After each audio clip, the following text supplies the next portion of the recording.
মালিক রে নাফারান তোমার দরবারে হাজির হাজির। আমার গুনাহ পাহাড় পরিমাণ, আমার পুরাণ বলতে গেলে কোনো শেষ নাই।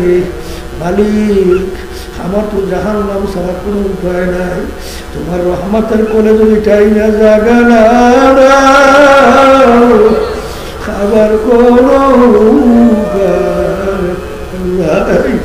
বললেন এরকম যদি মালিকের দরবারে জেলটাকে বাইগা দু চোখ দিয়ে পানি চাইয়া সারেন্ডার হয়ে মাওলার দরবারে ডাক দিতে পারো, আমার মালিক তোমাকে আমাকে উত্তর দেয়।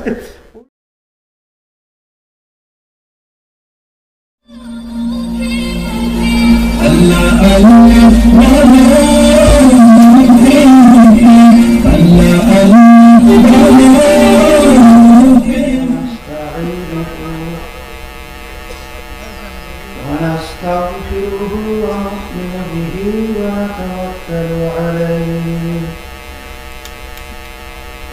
ونعوذ بالله من شرور أنفسنا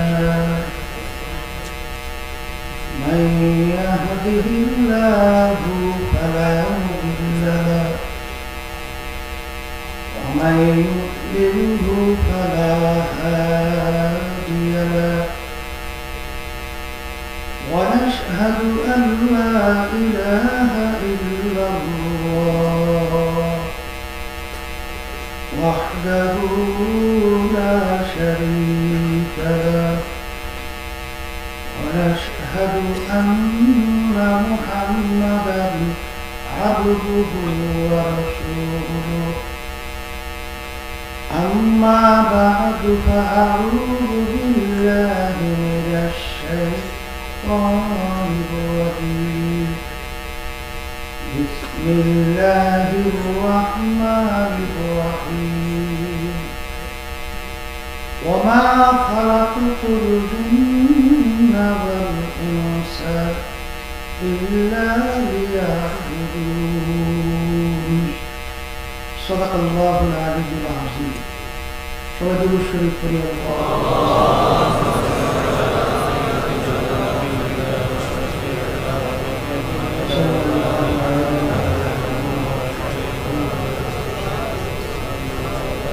اللهم صل على سيدنا وحبيبنا ومولانا محمد صلى الله عليه وعلى آله وأصحابه وبارك. اللهم صل على سيدنا وحبيبنا ومولانا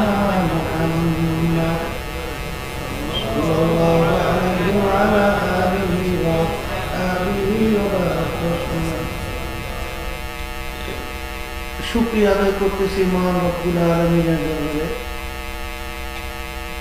রব্বুল আলামিন 3 দিন ব্যাপী মাহফিলের শেষ দিনের আখেরে বৈঠক দুনিয়ার সমস্ত কাজ থেকে বিরত রেখে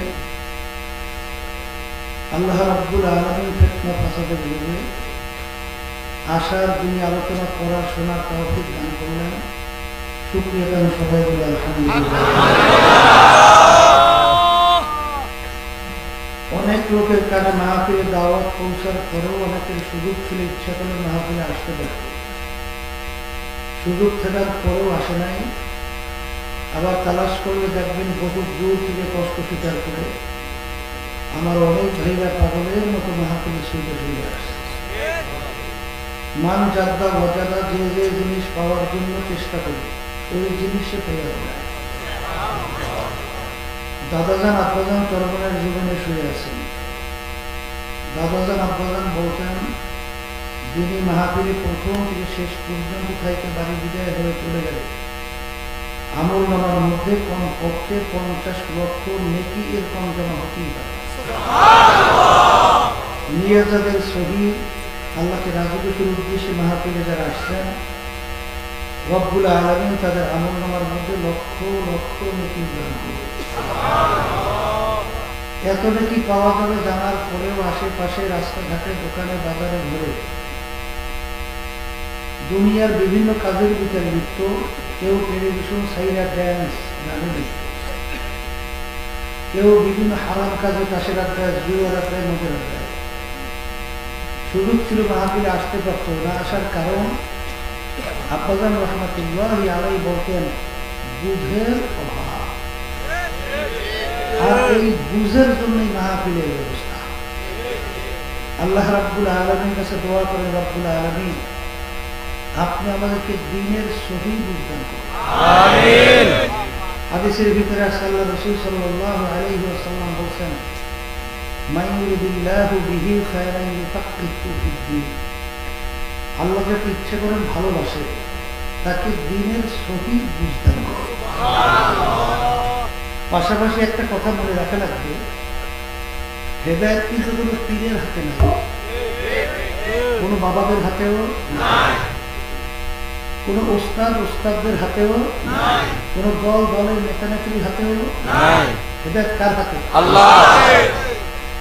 অনেকে মনে করে পীরের কাছে মুরিদ হয়েছি, বাবার দরবার আসা যাওয়া করে যথেষ্ট, পীর বা বাবা আমাকে নাজাত করে জান্নাতের ব্যবস্থা করবে।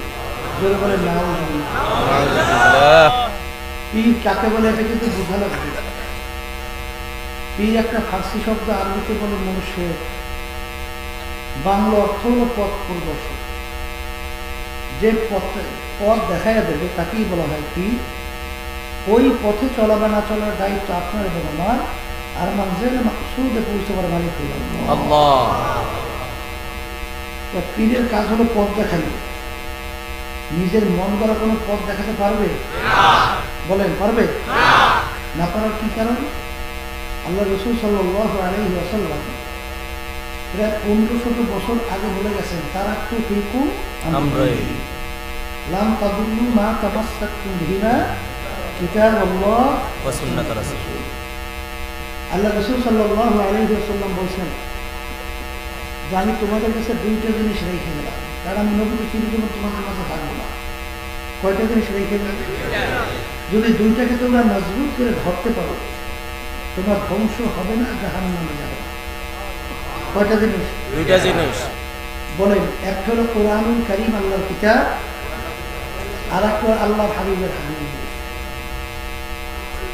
যে আল্লাহর বান্দা বান্দা কোরআন এবং হাদিস পুরোপুরি আঁকড়ে ধরতে পারবে, আল্লাহর ফজল করবে, ধ্বংস হবে না, গুমরা হবে না, জাহান্নামে যাবে না। কথা ঠিক কি না?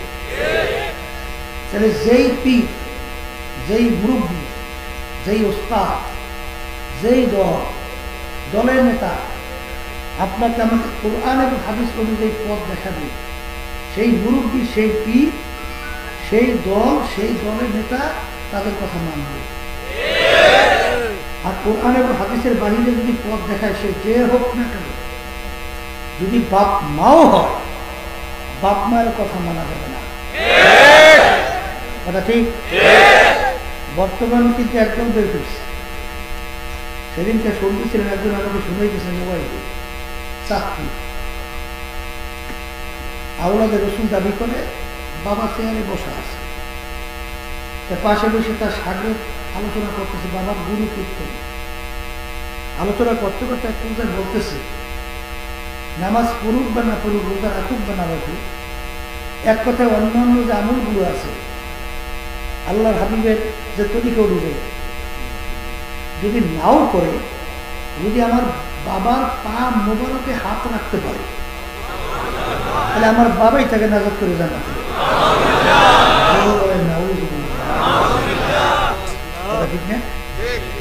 আমরা আব্বাজান রহমাতুল্লাহি আলাইহি দেখছি, সুবহানাল্লাহ, শুনছি মুরব্বীদের কাছে।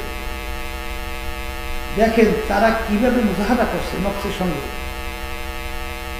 বিবাহের মজলিস আব্বাজান রহমাতুল্লাহি আলাইহি, তিনি নওশা বোঝেন তো, আজকের দিনের বাদশাহ, কথা বুঝলেন?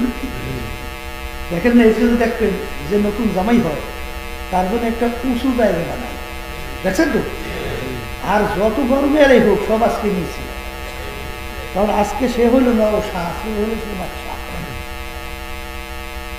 এই নওশার স্টেজে বসা, শালিরা তেমন একটা বড়ও হয় নাই, শুনছি ফুলের মালা নিয়ে আছে দুলাভাইয়ের গলায় দেবে। ওই অবস্থায় তিনি এক কথায় বের হয়ে চলে গেছে। এখন তো বড় মেয়ে আর মেয়ে বিবাহ করবে, বড় মেয়ে একটা বিরাট সামাজিক লজ্জা পাইছে না, এই সমাজের ভিতর সে মুখ দেখার কোনো সুযোগ পাবে? শেষ পর্যন্ত তো মনে করছে বিবাহ শেষ, আর আগের যদি বিবাহ রেখে সেখানে তো মুরুবের পৌঁছে এই টুকটাক ছোট্ট একটা বিষয় বিয়ে লাগিয়েছিল, শেষ বিয়ে যায় পায়ে পায়ে। এখন দেখেন আল্লাযীনা জাহাদু ফীনা লানাহদিয়ান্নাহুম সুবুলানা ওয়া ইন্নাল্লাহা লামাআল মুহসিনিন। আল্লাহ বলছেন তোমাদের জন্য আমি রাস্তা খুলব যদি মুমিনের চরিত্র অর্জন করতে পারে।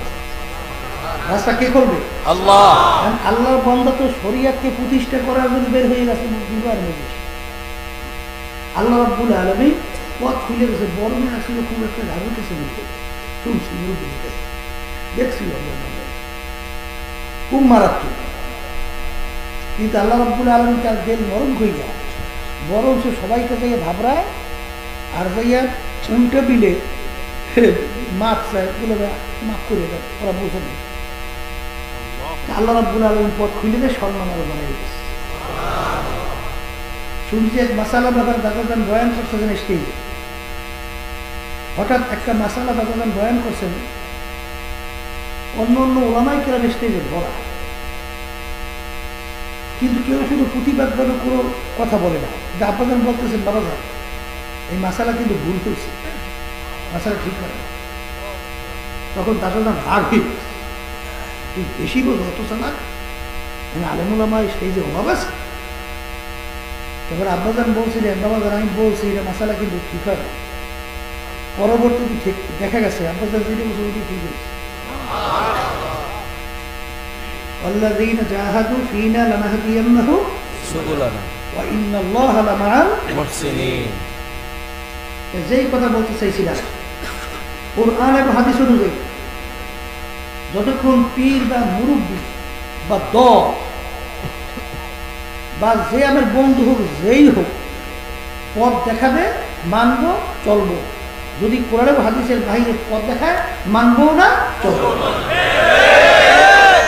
ঠিক কিনা? সে যত যা হোক না কেন, কারণ কবরে কোনো দলের পরিচয় থাকবে, পীরের পরিচয়, বংশ, পীর মুফতি, মুহাদ্দিস, অমুক বংশের লোক, বড় শিক্ষিত, এইসব পরিচয় কবরে যদি চলতই, আল্লাহ রাসূল সাল্লাল্লাহু আলাইহি ওয়াসাল্লামের চেয়ে বড় পীর ওলি গাউস কুতুব দুনিয়া থেকে আসছে? আসবে কোনদিন? আল্লাহ রাসূল সাল্লাল্লাহু আলাইহি ওয়াসাল্লাম দুনিয়া থাকা অবস্থায় তার কলিজার টুকরা সন্তান ফাতেমা রাদিয়াল্লাহু তাআলা আনহা তাকে ইঙ্গিত করে বলছিলেন, ইয়া ফাতেমা আনকিযী নাফসাকা মিনান নার। ফাতেমা দুনিয়া থাকা অবস্থায় নিজে আমল করো, জাহান্নামের আগুন থেকে বাঁচো, এরপরে অন্ধকার কবরে এসো। ফাতেমা যদি কবরে এই পরিচয় দেয়, আমি আখিরি জামানার নবী নিয়ে আল্লাহ রাসূল সাল্লাল্লাহু আলাইহি ওয়াসাল্লাম বলতেছেন ফাতেমা এই পরিচয় কবরে কোনো কাজ করে না। আল্লাহ নবী যদি তার মেয়ের ব্যাপারে কবরে কোনো নাকামি গ্যারান্টি দিতে না পারে, এমন কোন পীর আছে, এমন কোন বাবা আছে, এমন কোন দল আছে, দলের নেতা আছে যে আপনাকে আমাকে নাজাত করে জান্নাতের ব্যবস্থা করতে পারবে? জোরে বলেন পারবে?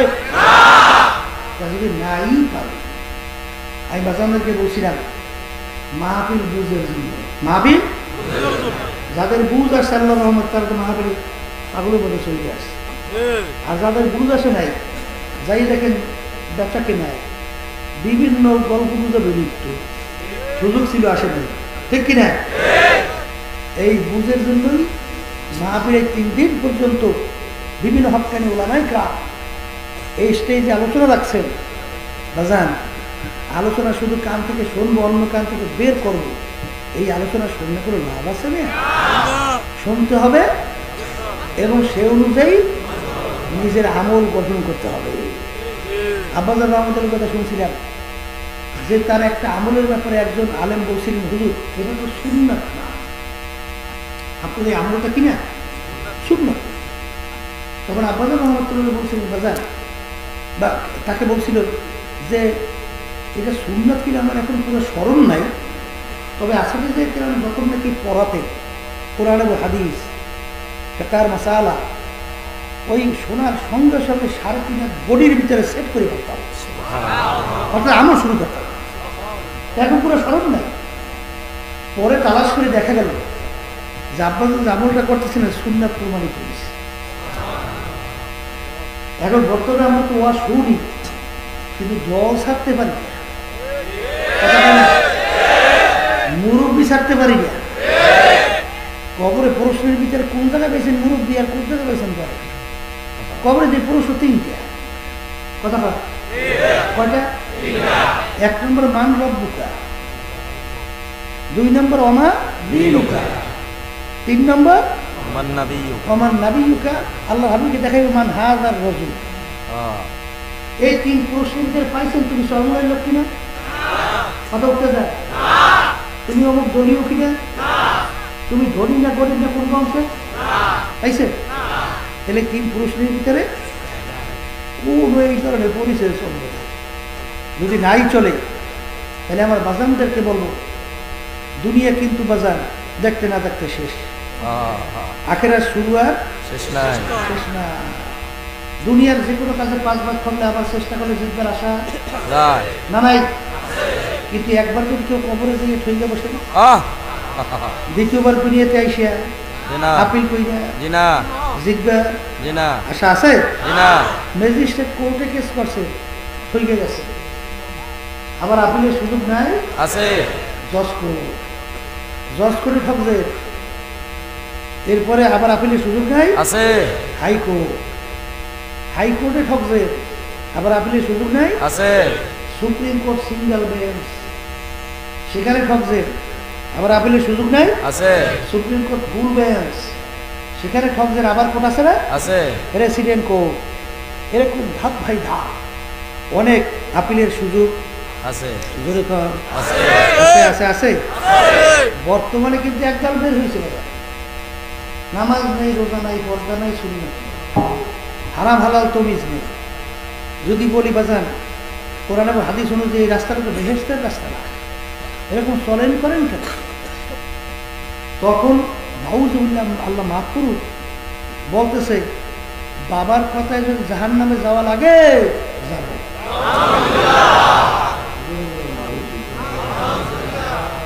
এই কথাকে কোনো সাধারণ লোক, স্বাভাবিক জ্ঞানের মানুষ বলতে পারে? তাহলে বললো কেন? এই জন্যই আল্লাহ রলিকে বলছেন, থানবী রহমতুল্লাহ রাখছেন, আল্লাহ রলি বলছেন গার হাওয়াতে ওরতা है रातों दिन তরকে সুন্নাত জু করে শয়তানি। একটা মানুষ হাওয়ার উপর দিয়ে উইরা যায়, পানির উপর দিয়ে হাইটা চইলা যায়, ওর ভিতরে যদি সুন্নাত না থাকে ও আল্লাহ অলিত দূরের কথা, ও একটা শয়তানের সাথী থাকবে।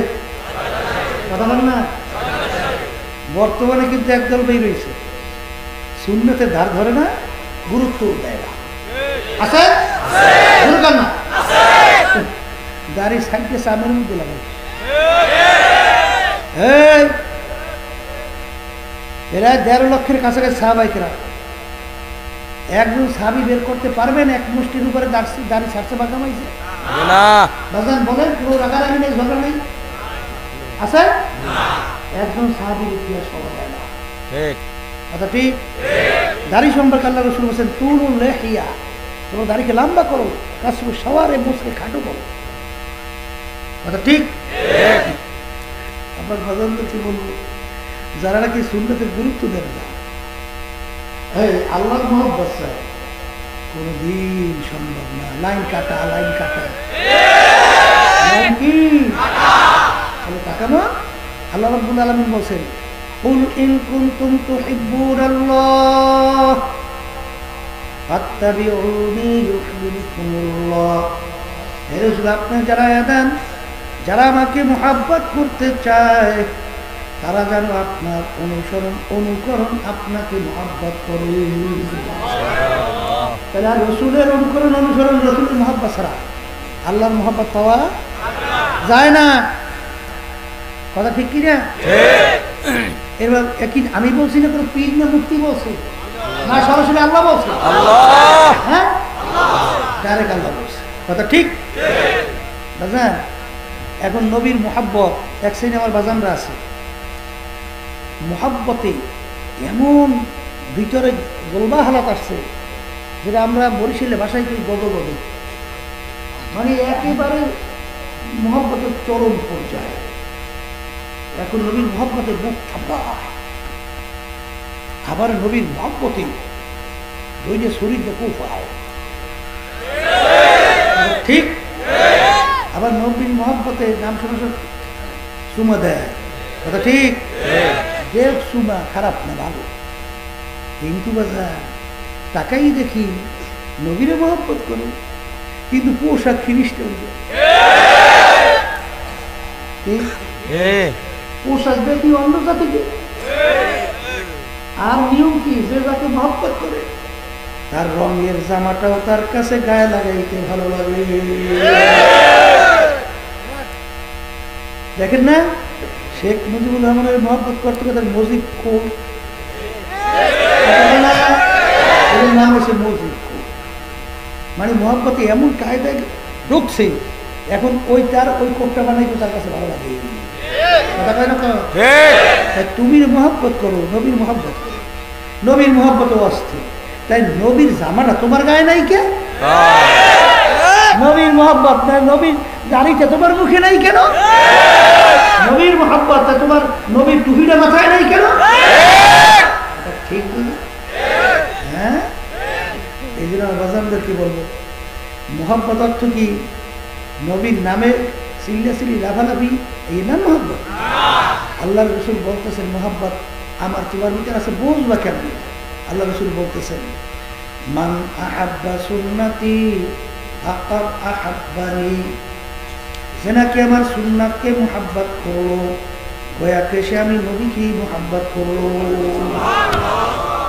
এটা কইছে কর না আল্লাহ রসুল। তাই নবীর সুন্নাত মুহাব্বত করাই নবীর মুহাব্বত, ঠিক? আর নবীর মুহাব্বত যদি তুমি ঢুকাইতে পারো তাহলে কার মহব্বত পাবা? আর নবীর মহব্বত যদি তোমার ভিতরে ঢোকে, আল্লাহ রসুল বলতেছেন কানা মাইয়া ফিল জান্নাহ, সে আমার সঙ্গী হয়ে বেহেশতে ঢুকবে। এরা বলছে আল্লাহ রসুল সাল্লাল্লাহু আলাইহি ওয়াসাল্লাম বলছে। কথা ঠিক কিনা? এই জন্য আমার বাজানদেরকে বলবো, বর্তমানে এক শ্রেণী আমার বাবারা আছে, এরা কিন্তু অনেক অযৌক্তিক, যেটা কোনো প্রয়োজন নাই, এইটা নিয়ে এমন ঝগড়া সৃষ্টি করে সমাজে মারামারি কাটাকাটি পর্যন্ত আছে না নাই? এক সাইডে বর্তমানে বাইরে গেছে আমার বাজাররা, তারা বলতেছে নবী আমার নূরের তৈরি বলে। আচ্ছা আমি একটা উদাহরণ দিই, বাংলা উদাহরণ বুঝলে, আমরা তো বাঙালি, বাংলা তো ভালো বলবো, ঠিক না? আচ্ছা বলেন তো, প্রধানমন্ত্রীর বাড়ি গোপালগঞ্জ, ঠিক কিনা? এক শ্রেণী মানুষ পরিচয় দেন আমার বাড়ি গোপালগঞ্জ, বুঝছে? এই পরিচয়ের জায়গা, এই পরিচয়ের মাধ্যমে তার দাম বাড়ে, এই পরিচয়ের মাধ্যমে তার দাম বাড়ে। যদি বলতে প্রধানমন্ত্রী আমার মামা তো বোন, দাম আরো বাড়ে, বলে খুব তো বোন আরো বাড়ে, দাম আরো কি বাড়ছে না কমছে? বাড়ছে। আচ্ছা আমরা মানুষ হলো মাটির তৈরি, কথা কার না? ফেরেশতারা নূরের তৈরি, ফেরেশতারা কি তৈরি? তাই তুমি যদি আমার রসুল তোমার নূরের তৈরি, তাই নবী ভাগে পড়ে কার? ফেরেশতাদের। ফেরেশতাদের কার ভাগে পড়ে? তাই নবী যদি আমার পক্ষে রাখা যায় তাহলে আমার দাম বাড়ে না? তাহলে রাখছো তুমি ফেরেশতার পারে, তোমার দাম বাড়লো কেন? কি বাজার কথা ঠিক কিনা? কি কথা ঠিক কিনা? বলেন তিনি বাইরে আবার বেহুদের জিনিস, এটা কোনো প্রয়োজন নাই, এই নিয়ে সাথে আছে। এক শ্রেণী বর্তমানে আমার বাজানরা আছে, রাগ করবেন না, বোঝার চেষ্টা করবেন। এক শ্রেণী আমার বাজানরা আছে, আবার নবীর দূর করার সময় লাফিয়ে দাঁড়াই যায়, আছে। এই দাঁড়ান নিয়ে আবার মারামারি করবেন নাকি? আবার ঝগড়া? খবরদার। যদি এইটাকে কেউ ফরজ, ওয়াজিব, সুন্নাত এই অবস্থায় নিয়ে পৌঁছায়, তাহলে কিন্তু এটা বাজার শরীয়তে বৈধতা দেয় না। কথা ঠিক? এমনি দাঁড়াইছে, ফরজ মনে করে নাই, ওয়াজিব মনে করে নাই, সুন্নাত মনে করে নাই, এইটাও বাদ। কিন্তু বাজার যদি এক শ্রেণী বর্তমানে বেরিয়েছে এমন কায়দা, যদি না দাঁড় হয় তাহলে বলে যে এটার মধ্যে ইমানই নয়, এরা মুসলমানের কাতারের ভিতরেই পড়ে না। এটা কিন্তু গুণফির দিন, দিনের ভিতরে বাড়াবাড়ি, দিনের ভিতরে কি বাড়াবাড়ি। বাজানদেরকে বলবো, এই ইমানের পরে কিয়ামতের ময়দান আল্লাহ রাব্বুল আলামিন সর্বপ্রথম কোন ইবাদতের সুন্নাত করবে? বলেন নামাজ। কোন ইবাদত? নামাজ হলো সবচেয়ে বড় ইবাদত, ঠিক কিনা? নামাজের ভিতরে মূলত 4টে কাজ না? কয়টা? দাঁড়ানো, রুকু, সেজদা, বসা, এই 4টে কাজ তো। নামাজের মধ্যে দুরূদ শরীফ আছে না? দাঁড়ানো অবস্থায় পড়ছেন কে কে? পড়ছেন? রুকু, সেজদা, দুরূদ শরীফ পড়ছেন তো? কোন সময়? বসা অবস্থায় যখন দুরূদ পড়ছে তখন নবীর নাম আসে নাই? আসে। তখন সম্মানে দাঁড়াইলেন না কেন? উদাহরণ দিল, হাসছেন না কেন? আর এই মেয়ে লাফালাফি করে তখন দাঁড়ান যাবে না? হ্যাঁ, এই জন্য আমার বাজানদেরকে বলবো, অনেক জিনিস শরিয়া যেটাকে যেভাবে রাখছে ওইটা ওইভাবে রাখার নামই হলো শরিয়া। কথা ঠিক? যখন নাকি ফরজ আপনি সুন্নাতকে নিয়ে যাবেন ফরজের পর্যায়ে, ওইটা কিন্তু গুলো ভিত্তি।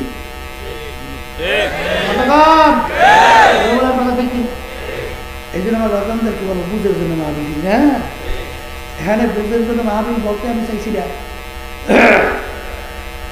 এক সাইডে আমার বাজানরা আছে যারা একটু ইংরেজি বাংলায় শিক্ষায় শিক্ষিত হইয়া এখন আলেম ওলামাদেরকে সমাজের বোঝা মনে করে, ফেজা মনে করে, সমাজের ভিতরে মূল্য তো দেয় না, বরং যাদের মন্তব্য করে, এদের জন্য আমাদের এই উন্নয়নের বাধা আছে। অত হেরা কুত্তা শিয়াল শুয়ার হইতে পারে না, এইটা বাধা দেয় কেন? কুত্তা শিয়ালের কাছে, পশুর কাছে কোনো বাপের পরিচয় আছে না মায়ের পরিচয় আছে? কে মা, কে খালা, কে বোন, এইসব ভাগ বিচার পুরো পশুর মধ্যে আছে। বর্তমানে কিন্তু ওরা ওই চরিত্র অবলম্বন করতে চায়, ঠিক না? আমাদের এই কথাগুলো কিন্তু পশু বুঝবে না, এই কথাগুলো বুঝবে কিন্তু মানুষ। কারণ এই আকল আল্লাহ দান করছে মানুষের মধ্যে, এইটা কিন্তু আল্লাহ পশুর ভিতরে দান করে না। এই বর্তমানে এক শ্রেণী বর্তমানে ইংরেজি বাংলায় শিক্ষায় শিক্ষিত, দিনই শিক্ষা না থাকার কারণে এখন এদের বুদ্ধি এখন মাথায় নাই, এখন বুদ্ধি এসে জীব দেয়। এখন নাম রাখছে বুদ্ধিজীবী। কি নাম রাখছে? বুদ্ধিজীবী। অর্থাৎ মাথায় এখন বুদ্ধি মাথায় দেয়, এসে জীব দেয়, এখন বুদ্ধিজীবী।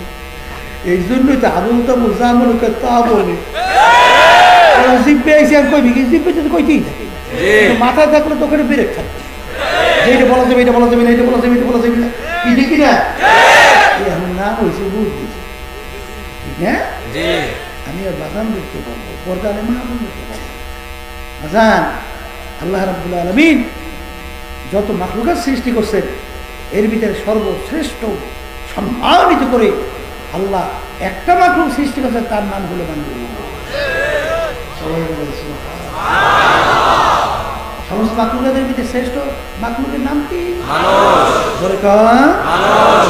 এই মানুষ সর্বশ্রেষ্ঠ সম্মানিত, ঠিক কিনা?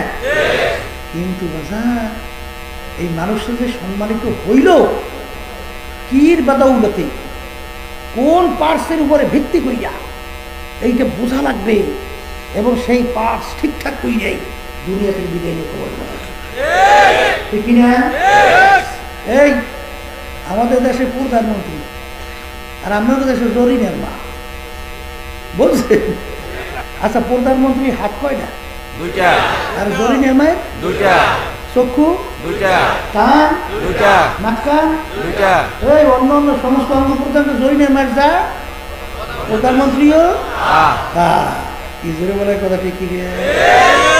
এই যে আমার বাজান দেখতে বলবো যে বাজান ডাকাই চোর সন্ত্রাস, এবং দেখবেন যে এমপি মিনিস্টার ডিসি বড় বড় অফিসার অঙ্গ প্রত্যঙ্গের পার্থক্য আছে? হ্যাঁ, এই সমাজের ভিতরে একটা লোক আছে, ওর ব্যাপারে সবাই অসন্তুষ্ট। মরলে কয়লে ওইটা মরছে, ভালো হয়েছে, আমরা জ্বালা বলে পাচ্ছি। আর একটা মানুষ মরার পরে শুধু মানুষ না, এমনকি আসমান পর্যন্ত তার বিরহ বেদনায় কাঁদবে। ও তো মানুষ, কথাটা মানুষ মানুষ না? এখন কোন পার্সের উপরে ভিত্তি কইরা এই মানুষটা সম্মানিত হইল, আর কোন পার্স ভিত্তি কইরা ওই মানুষটা একেবারে খারাপ প্রকৃতির চরম পর্যায়ে পৌঁছে গেল, এইটা বোঝার জন্য আল্লাহ রাসূল সাল্লাল্লাহু আলাইহি ওয়াসাল্লাম বলেছেন, আলা ইন্না ফিল জাসাদি মুদগাহ ইযা সালুহা সালুহাল জাসাদু কুল্লুহু ওয়া ইযা ফাসাদাত ফাসাদাল জাসাদু কুল্লুহু আলা ওয়া হিয়াল কলব। প্রত্যেকটা মানুষের ভিতরে একটা গোশতের টুকরা আছে, আল্লাহ রাসূল সাল্লাল্লাহু আলাইহি ওয়াসাল্লাম বলেছেন। কতক্ষণ? প্রত্যেকটা মানুষের ভিতরে একটা গোশতের টুকরা আছে, টুকরা আছে, আল্লাহর কুদরতি গোশতের টুকরা। কথা ঠিক? আল্লাহ রাসূল বলেন, ওই গোশতের টুকরাটা যখন ভালো হইয়া যায়, এক পর্যায়ে মানুষটা ফেরেশতার কেউ সম্মানিত হইয়া যায়। ঠিক কি না? এমন পর্যায়ে যায় মানুষ পৌঁছে যেখানে আল্লাহর নৈকট্যে সম্মানিত ফেরেশতা পৌঁছতে পারে না, সেখানে মানুষ যেয়ে পৌঁছে। কি ধরে বলেন কথা ঠিক না বেঠিক? আল্লাহর বান্দারা এমনকি মানুষের সঙ্গে আমার মাওলার সঙ্গে গোপনে কি সম্পর্ক তৈরি হয়, দুই কাদের ফেরেশতা পর্যন্ত খবর রাখতে পারে না। সে তোমার সুখের আজিজ, এই কিরামান কাতিবিনরা খবর নিস। কথা ঠিক? এই আল্লাহর বান্দারা পর্দায় মা বোনেরা, মুসা আলাইহিস সালাম রওনা করলো মাওলার সঙ্গে দেখা করবে, অথবা পথ দিয়ে যাইতে আছে। রাস্তার পাশে একটা গাছের গোড়ায় দেখে এক রাখাল বৈশা বৈশা বলতেছে, মালিক, তোমাকে যদি আমি পাইতাম, আমার ছাগলের দুধ দোহাইয়ে তোমাকে আমি পান করাইতাম, তোমাকে যদি পাইতাম সুন্দর মতো সাজাইয়া পড়াইয়া বসে সুন্দরভাবে দিতাম। এই কথা যখন নবীর কানে ঢুকলো, নবী ধুমুক দিয়ে বলে, ওরে আহাম্মক, আমার মাওলা কি তোর আমার মতো খায় নাকি? আমার মাওলা কি তোর আমার মতো শিখেও সুরাত নাকি? তুই কেন সে কি করলি? নবী ধুমুক দিল, রাখালের খেয়াল হয়ে গেল। রাখাল পাগলের মতো ওইটা জঙ্গলের দিকে দৌড় মারলো, ওদিকে পাগল জঙ্গলের দিকে দৌড়ায়, আর আল্লাহ রাব্বুল আলামিন তার নবীর কাছে ওহী প্রেরণ করে, ওহিয়ামত সোয়ে মুসা আযকুরা বান্দায়ে মারা চেরা কর জুবা। এ জামানার নবী মুসা, তোমাকে আমি দুনিয়াতে পাঠাইলাম আমার পথ বলার বান্দা বান্দীদেরকে আমার সঙ্গে জোড়াইয়া দেওয়ার জন্য। আমার সঙ্গে জোড়ানো বান্দাকে তুমি আমার থেকে কেন পৃথক করলা? কি বলবে? হ্যাঁ, নবী আশ্চর্য হইয়া গেল, একটা সাধারণ রাখালের সঙ্গে আমার মাওলার কি গোপন সম্পর্ক, আমি নবী হইয়া পর্যন্ত খবর রাখতে পারি নাই। তালাশ করা শুরু করলো, কোথায় রাখাল? যাই দেখে জঙ্গলের ভিতরে দৌড়ে চিল্লায়। নবী ডাক দিয়ে বলে, রাখাল রে, তুই যেই কথাগুলো বলতেছিলি ওই কথাগুলো আবার একটু বল, ওই কথাগুলো আমার মাওলা বড় পছন্দ করছে। রাখাল ডাক দিয়ে বলে, নবী গো, ওই কথাগুলো যদি এখন আমি বলি আসলে আমি মসজিদে চলে যাব, কারণ ওই হালাত ওই অবস্থা তো এখন আর আমার নাই। যখন আপনি আমাকে বাধা দিচ্ছেন হুজুর, তখন আমি মাওলার সিদরাতুল মুনতাহা 70,000 পর্দা চতুর্পাশে করতেছিলাম, আমার মাওলার সঙ্গে দেখা হবে। ওই অবস্থায় আপনি আমাকে ভয় দিচ্ছেন, ওই অবস্থা তো এখন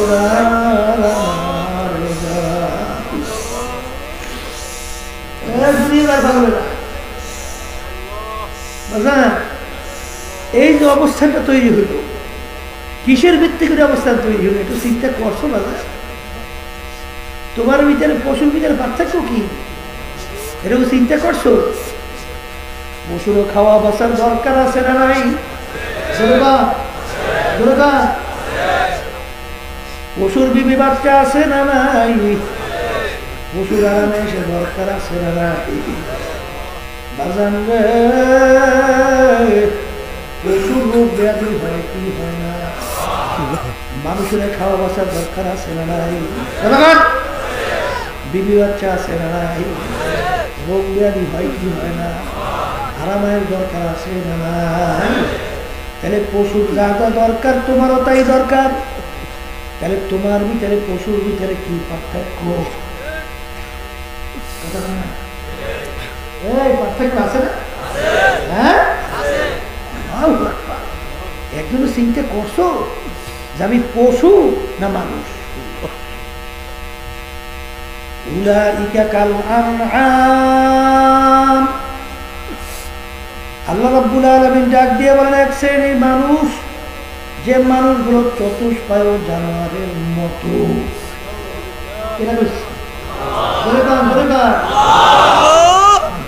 কুকুর কেমন জানি শুই না বলে রাব্বুল আলামিন, আপনি ওদেরকে আমাদের সঙ্গে তুলনা করলে আমাদের তো লজ্জা হয়।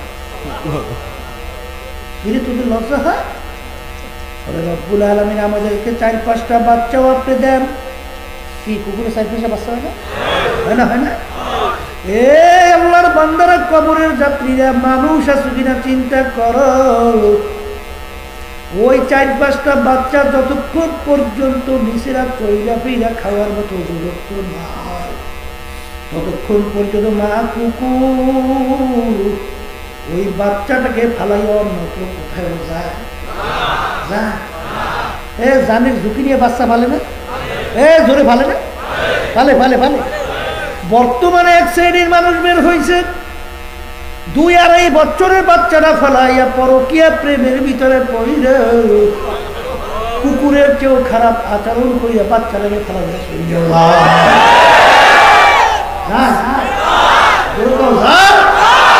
এই গেছিলাম সেদিন বরিশাল যাইতে, একটা জায়গার মধ্যে বাজার একটা বাস অ্যাক্সিডেন্ট করছিল।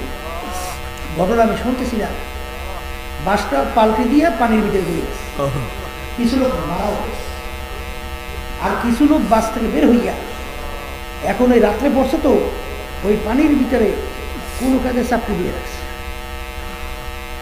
বাজার দিন পরিষ্কার হওয়ার আগে, পরিষ্কার হওয়ার আগে কিছু লোক আইসা এখন সেই লোকগুলো ওই চাপড়ি দিয়ে নিজের জান পুরো কর্মে বাঁচছে, এখন ওদের পকেট হাতায়, ওদের মোবাইল নেয়, টাকা নেয়। তখন বলতেছে, বাজার তুমি কি মানুষের চরিত্র তোমার মধ্যে মোটেও নাই? আমরা অ্যাক্সিডেন্ট করলাম, কত লোক মারা গেল, আল্লাহ আমাকে বাঁচাইছে, আর তুমি আমাকে না বাঁচাইয়া আমাকে সুন্দর একটা পরিবেশ তৈরি না করিয়া তুমি আমার পকেট থেকে টাকা নাও। এটা মানুষ? মানুষ? তাহলে ওর আত্মাও নাই, চোখ কান নাই, এই ওর অঙ্গ প্রত্যঙ্গ নাই, তাহলে বুঝা গেল ওরা মানুষের সুরাতে কুত্তার চেয়েও খারাপ। রব্বুল আলামিন ডাক দিয়ে বলে, কথা ঠিক। তাইলে তোদের মতো না সার রবিবার ইয়া এক শ্রেণী মানুষ দুনিয়ার ভিতরে এরকম আছে যেই মানুষগুলো কুত্তা শিয়াল শুয়ারের চেয়েও খারাপ। জোরে কর না, আল্লাহ বলছে ঠিক না? এখন এই কুত্তা শিয়াল শুয়ারের চেয়ে খারাপ আর ফেরেশতার চেয়ে সম্মানিত, এই দেখি হাত পাও নাক কান বংশের দিকে তাকাইয়া না ওই পার্স? জোরে কর, ওই পার্স যার ভালো সে ভালো মানুষ। মুখ খুলে বলেন, পার্সের নাম বলছিলেন? বলেন ওই পার্সের নাম হলো, মুখস্থ করেন, ওই পার্সের নাম কি? আবার জোরে করেন, আবার জোরে বলেন। তাহলে যার কলম ভালো সে ভালো মানুষ, যার রাডার ভালো সে ভালো মানুষ, আর যার রাডার নষ্ট হয়ে গেছে ও কুত্তা শিয়াল শুয়ারের চোখ খাবে। ঠিক না? আর আল্লাহ রাব্বুল আলামিন ঘোষণা করছে যারা মনে মনে কলা খায়, মনে মনে কলা বোঝে, ছাগল কলা খায়, সবজি কলা খায়, কিন্তু খায় মনে মনে, বাস্তবে খাওয়া হয় না। এক শ্রেণী বর্তমানে আছে স্বপ্নের ভিতরে রুটির ভিতরে হাঁসের দুধ খায়, শীতের মধ্যে মজাই তো লাগে। রুটির ভিতরে খুব স্বাদ, খুব নরম মুলায়ম পাতলা, হাঁসটাও তৈরি এখন খাইতেছে পেট ভরিয়া, খাইকের মধ্যে ভুলে গেছে স্বপ্নের মধ্যে, ঘুমাইছে স্বপ্নে খাইতে আছে, খায় রুটি পিঠে আর হাঁসের গোস, খুব মজা মাইয়া, পেট বসে বসে না, স্বপ্নের রুটি হাঁসের গোস পেট ভরে তাকাই এটাকে দূরে আসবেন না, কিন্তু উঠে ঘুম থেকে দেখে পেট বড় তো দূরে, ওদের পাশে খেতা চাপাই চাপাই ফাঁকা হয়, জোরে হাসবি নাকি, পাশের খেতা চাপাই চাপাইয়ে ফাঁকা। স্বপ্নের রুটি পিঠে হাঁসের গোস, রুটি কোনোদিন পেট ভরে না। এক শ্রেণী বর্তমানে আছে সর্বনাইকে মনে আছে, লোকটা মারা গেছে, আমরা বেহেশতে নসিব করি, বুঝলে? লোকটা তেমন একটা নামাজ পড়তো না, পরবর্তী নামাজ পড়তো। আমি জিজ্ঞেস করি ব্যাপার কি, আপনাদের নামাজ পড়েন জন্য না? বলে আল্লাহ যে ঘোষণা করছে আল্লাহ গফুরুর রহিম, আমি সেদিকে চাইছি, আল্লাহ গফুরুর রহিম ঘোষণা করছে, আমি সেদিকে মাশাআল্লাহ, ভালো কথা। আমি বলি মাশাআল্লাহ, এই আশাই বসে বসে নষ্ট করে। আচ্ছা তাহলে একটা কথা বলেন তো, আপনি গোলাম রাখছে, গোলামকে বলেন ডাইনি যাইতে যায়, ভাই যাইতে পারে বামে যায় ডাইনি, বলে সামনে সব যায় পিছনে যা বলেন সব ভুল যায়। ওই গোলামের প্রতি আমরা খুব খুশি না? কথায় কথায় তর্ক করে, খুব খুশি না? হ্যাঁ, এই আল্লাহর বান্দারা, তো ওই গোলামের প্রতি মালিক খুশি না হয়? আমার মালিক তোমাকে আমাকে বানাইয়া বসে এরকম এরকম চলো, ফজরের সময় মসজিদ মাসজিদ যখন আজান দেবে, এই ল্যাপ কম্বল ফালাইয়া উজু কইয়া মাসজিদে যে আমার সামনে দাঁড়াইয়া তারপর রুকু সেজদা দিয়ে আমার ই আদায় কর, ওই গুরু কীর্তন গাইতে থাকে, কথা হয় না? বাদ দিয়ে তুমি আর নাকটা যখন নাকি ফজরে আজান হয় তখন আরো নাকটা জোর শুরু হয়। মালিকই কইছে নামাজ পড়তে পড়ে, মালিকই কইছে রোজা রাখতে রাখে নাই, মালিক কইছে হারাম হালাল তৈরি করে খাওয়া চল খায় নাই, যা যা কইছে সব বিরুদ্ধে, একটাও মানে নেই। এখন ওই গোলামের প্রতি মালিকের খুব দয়া না? ওই মালিকের প্রতি ওই গোলামের দয়া আসতে চায়? বাজান, যখন নাকি বাপ ওস্তাদ ছাত্রকে হুকুম করে এরকম সব ওরকম কর, এরকম কর, ছাত্র সাহায্য অনুযায়ী চেষ্টা করো, ওস্তাদ তাকাই গেছে, ও তো আমার কথার কোনো একটু ব্যতিক্রম করে নাই, যা বলছে চেষ্টা করছে, পারে না। এই অটোমেটিক উস্তাদের মায়া ছাত্র প্রতি আসে না? বাপ মা সন্তানকে হুকুম করতে পারে নাই, চেষ্টা ত্রুটি করে না, মায়া শুনছি কেমন ভাই। আমার দাদা রহমাতুল্লাহ আলাইহি এই ক্যাসেটের ভিতরে ওয়া শুনছি যে বাজান, আমি তামাম দুনিয়ার মানুষের জন্য যত দোয়া করি, আমার ফজলুল করিম তার একার জন্য আমি তার সাথে বেশি দোয়া করি। মানে আপনাদের রহমতের কথা বলে কেমন পোলার পোলার আর খুশি, বাপ পোলার হয়ে কেমন খুশি খুশি। আর বর্তমানে যখন জিজ্ঞেস করি এক শ্রেণী বের হয়েছে, বাপের জিজ্ঞাসা করি, বলে হুজুর কইল না, পোলাটা এত ব্যাপলা, ওরা মানে কথা শোনে না, হুজুর এক বেলাই না চলে, হুজুর একটু বসে।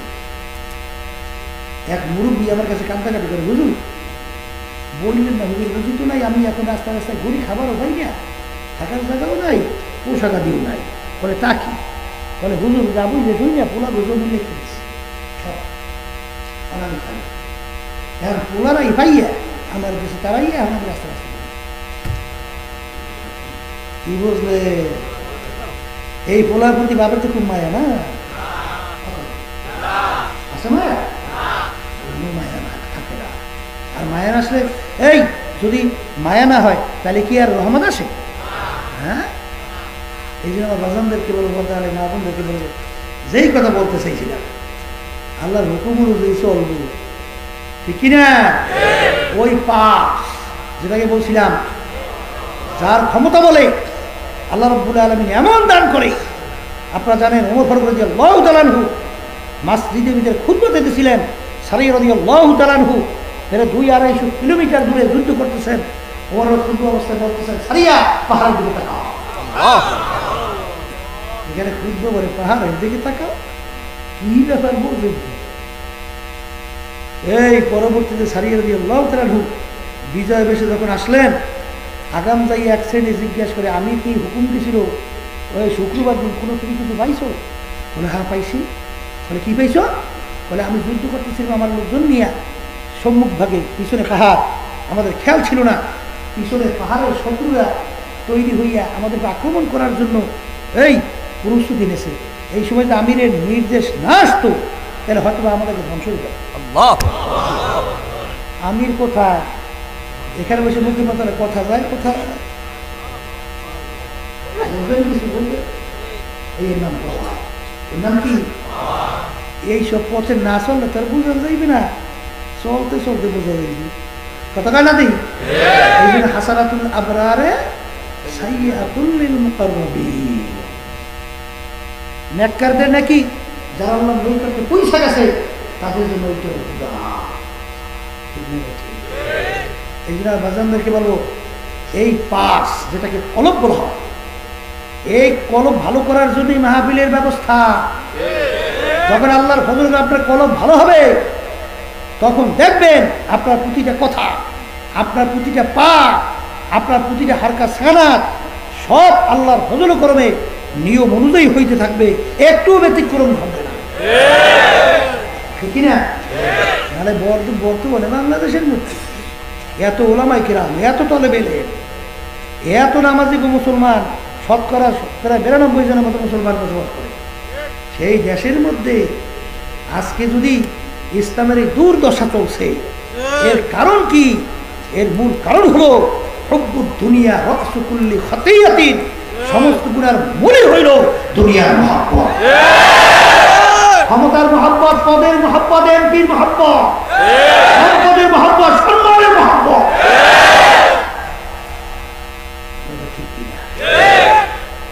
এই জন্য বাজানদেরকে বলবো, পর্দালে মা বোনদেরকে বলবো, যখন কলমের রাডা ঠিক হয়ে যাবে তখন তার পথ বাতাইয়ে দেবে, এই পথে চলা যাবে, এই পথে চলা যাবে না। ঠিক কিনা? এই কলম ঠিক না কইয়া কবরে গেলে পালা কি হবে? আল্লাহ রাব্বুল আলামিন বলতেছেন, ইল্লা মান আতাল্লাহা বিকলবিন সালিম। হে বান্দা বান্দীরা, সুস্থ কলব ছাড়া আমার বেহেশতের মধ্যে জায়গা হবে না, বেহেশতে জায়গা হবে না। বাজার আমার আব্বাজান রাহমাতুল্লাহ আলাইহি একটু উদাহরণ দিয়ে বলতেন, নতুন গোলামিয়া তাকে বসাবার জন্য নতুন বিচার ফুল দিয়া সাথে সজ্জিত করবো।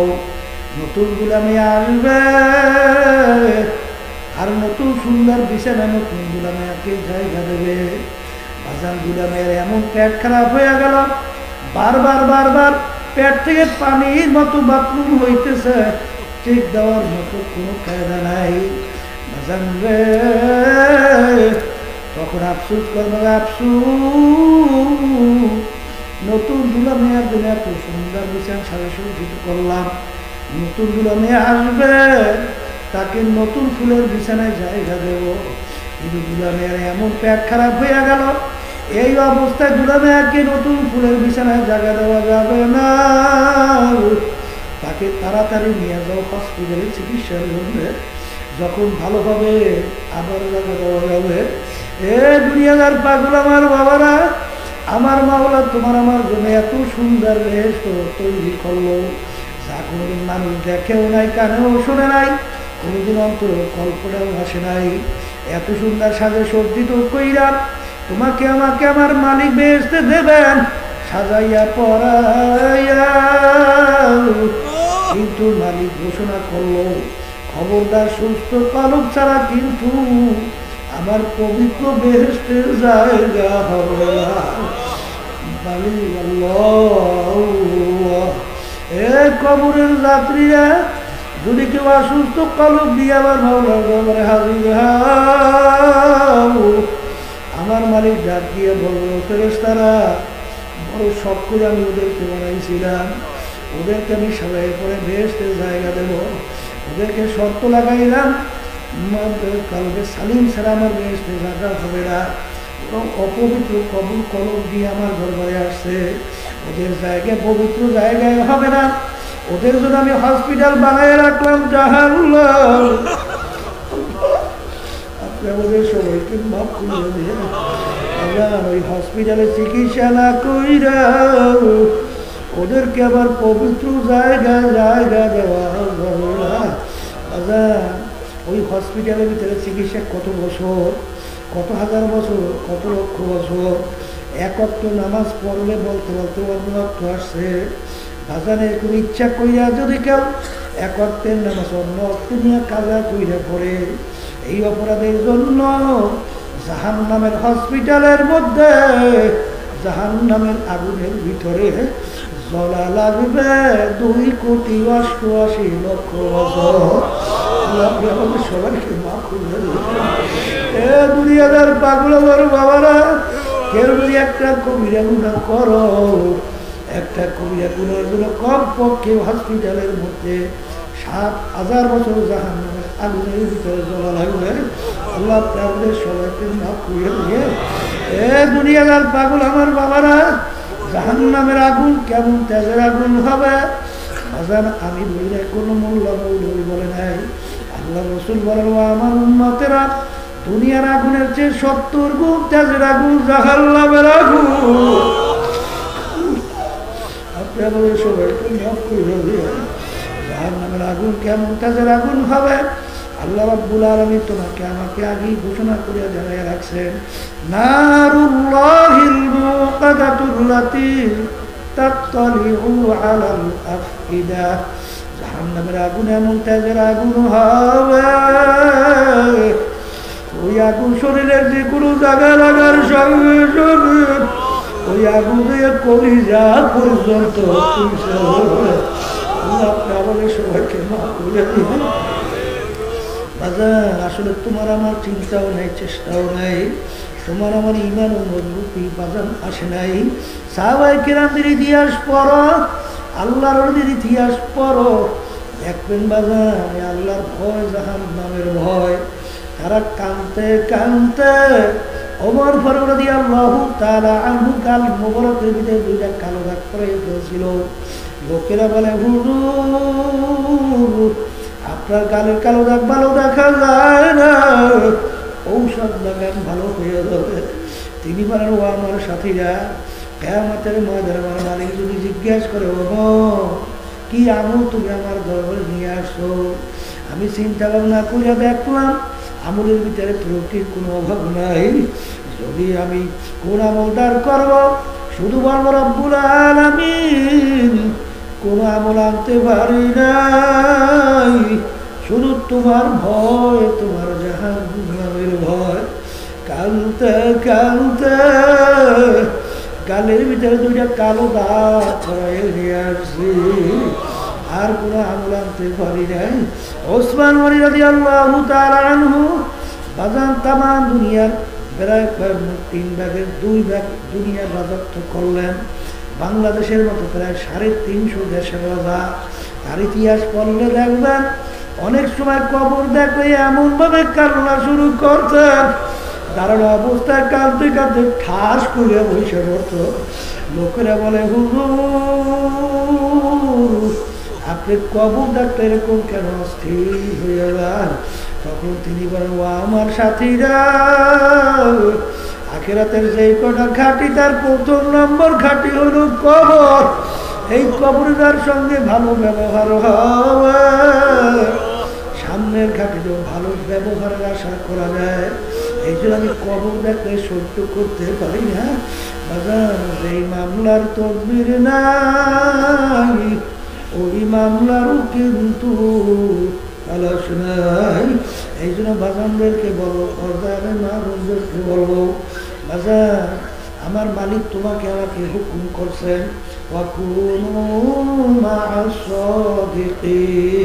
তোমরা সাদিকিন বান্দাদের সঙ্গী হও।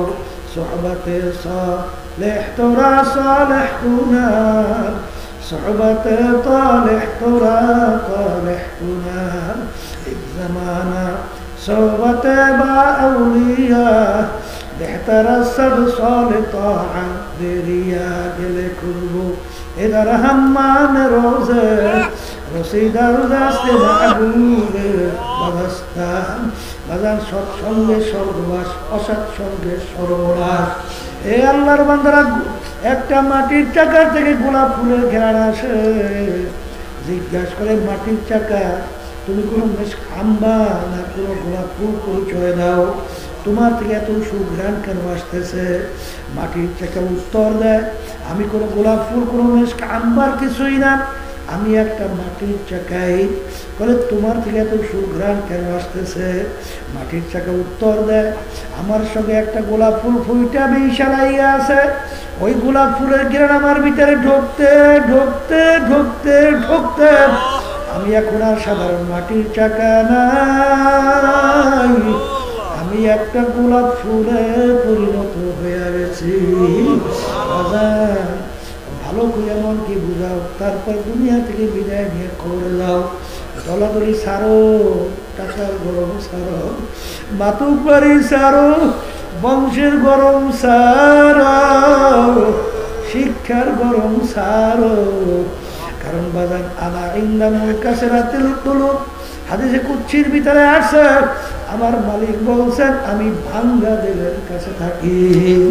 বাজান উঁচা জমিনে কোনোদিন পানি কোনোদিন জমা হয় না, উঁচা জমিন থেকে পানি গড়াইয়া গড়াইয়া নিচু জমিনের ভিতরে পানি জমা করে যায়। যে বন্দাবন্দি তার নিজের গুনার কথা মনে কইরা 2 চোখ দিয়ে পানি চাইরা দেলটাকে ভাইয়া মালিকের দরবারে 2 হাত তুইলা 2 চোখ দিয়ে পানি চাইরা করুণ সুরে গান দেবে, মালিক রে নাফরমান তোমার দরবারে হাজির হাজির। আমার গুনাহ আমার পরিমাণ, আমার পুরাণ বলতে গেলে কোনো শেষ নাই। মালিক আমার তো জাহান্নাম ছাড়া কোনো উপায় নাই, তোমার রহমতের কোলে যদি চাই না জাগানা আবার কোনো বুঝলেন? এরকম যদি মালিকের দরবারে তেলটাকে মাইগা 2 চোখ দিয়া পানি চাইরা সারেন্ডার হয়ে আল্লাহর দরবারে ডাক দিতে পারো, আমার মালিক তোমাকে আমাকে উত্তর দেয়, কুল ইয়া ইবাদিয়াল্লাযীনা আসরাফু আলা আনফুসিহিম লা তাকনাতু মির রাহমাতিল্লাহ ইন্নাল্লাহা ইয়াগফিরুয যুনুবা জামিআ।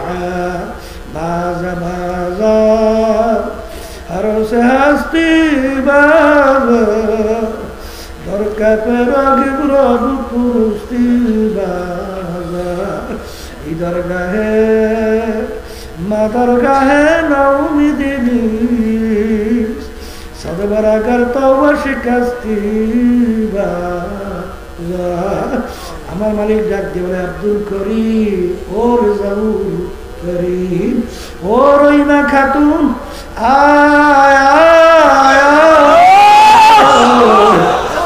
আমার দরবার ফেরার দরবার না, আমার দরবার লইলে সব দরবার, আমার দরবার বঞ্চিত দরবার না।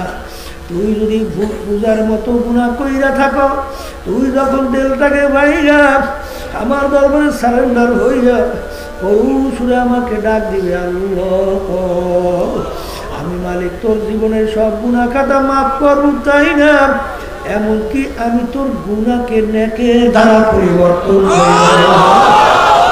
দুনিয়াদার পাগল আমার বাবারা, কার প্রেমে পড়ছো, কার মায়ায় পড়ছো, কার জন্য সম্পদ রাইখা দাও। হারামকে হারাম বলো না, ঘুষকে ঘুষ বলো না, সুদকে সুদ বলো না। বাজার পরের মাল ঠগাইয়া নিজের মাল বাড়াতে চিন্তাও করো না। আরে ধোকাবাজি, চাঁদাবাজি, টেন্ডারবাজি, সরকারি মাল লুটপাট করিয়া এই সম্পদ কার জন্য রাইখা দাও। আজকে বর্তমানে তাম দুনিয়ার ভিতরে আমার মাওলা মাঝে মধ্যে পরীক্ষার জন্য বিপদ পাঠায়। এই করোনা ভাইরাস চলছে, এই করোনা ভাইরাসের ভিতরে আজকে প্রমাণ হয়ে গেল স্ত্রী অসুস্থ হইয়া পড়লো, স্বামী তার কাছে যায় না।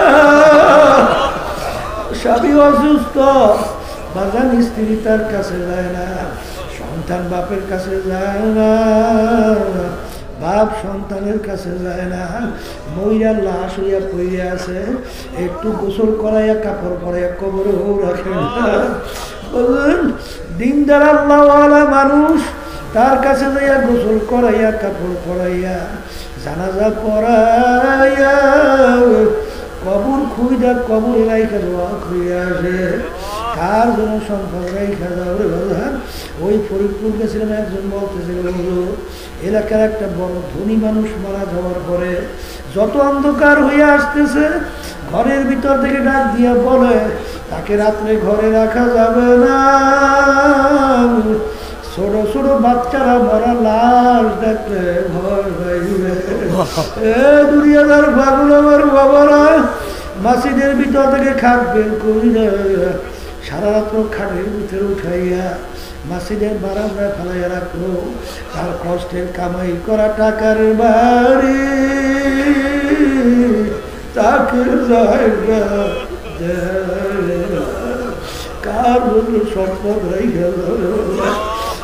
দুনিয়াদার পাগল আমার বাবারা, 3 দিন ব্যাপী মাহফিল। আগামী দিন ফজরের পরে আল্লাহ যদি কবুল করেন আখিরি বয়ানের পরে আখিরি মুনাজাত হবে। আবার আগামী দিন ফজরের সময় আমরা আসতে পারবো। বাজান বহু দূরের কথা, বাজান নিঃশ্বাসের বিশ্বাস নাই, সেকেন্ডের কিন্তু কোনো ভরসা নাই। কার কখন কোন সময় ডাকা আসে এটা তো তোমারও জানা নাই, আমারও জানা নাই। বাজান আমার মালিকের কাছে হাত ধরাইয়া দুই চোখের পানি ফেলাও, নিজের গুনার কথা মনে করে মাপ চাও, শয়তান এবং নফসের ধোঁকার থেকে বাঁচার জন্য মাওলার দরবারে দরখাস্ত করো। আল্লাহুম্মা আমিন। এই ঘরের মেয়ে লোকেরা হাত উঠাও, গুনার কথা মনে করো, দুই চোখের পানি ফেলাও, মাওলার দরবারে কান্দো আর মাওলার দরবারে মাপ চাও। যদি কান্না না আসে মন কিন্তু ধরে না। একদিন এই ঘরের দরজা দিয়ে নতুন বউ হইয়া উঠছিল রে। কত মেয়ে লোকে শরবত খাওয়াইল, কত মেয়ে লোকে বাতাস করল। আবার এমন একটা দিন আসবে এই ঘরের দরজা দিয়া মরা লাশ হইয়া বের ছেলে কান্দে মামা করে কান্দে মামা করে দাওয়াত তো আর দিবা। আল্লাহ পেটে দিয়ে চাইয়ে দেখে আপনার বন্ধারা আল্লাহ বলে ছেলেও মরে না মেয়েও মরে নাই গুণা করে মরছি রে মাফ করে দেন গো মাওলা মাফ করে দেন আমিন করে কান্দায় আল্লাহ চোখে পানি আসে সন্তান চোখের মধ্যে পানি আসে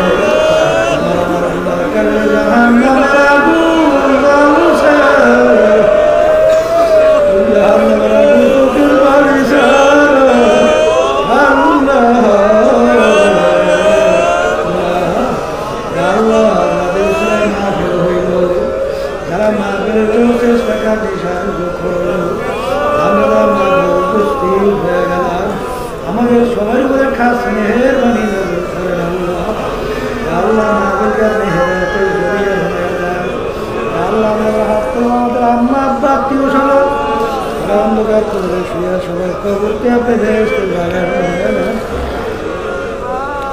আল্লাহ কে কোন নিয়াতে হাত করেছে জানি না সবাই দিলেন এক মাকসাদ পুরো করে দেন আল্লাহ আমাদের বাচ্চাদেরকে আপনি দিনদার হিসেবে কবর করে নেন আল্লাহ আমাদের স্ত্রী আপনি সবাইকে দিনদার হিসেবে কবর করে নেন আল্লাহ আমাদের বাচ্চাদেরকে আপনি হকানি আলেম হাফেজ হওয়ার তৌফিক দান করেন হাফেজ হওয়ার তৌফিক আলেম হওয়ার তৌফিক দান করেন আল্লাহ সব আপনাদের সুবর্ণ কলম দয়া না করে কবর করে নেন সুবহান রাব্বিকা রাব্বিল ইজ্জাতি আম্মা ইয়াসিফুন সালামুন আলা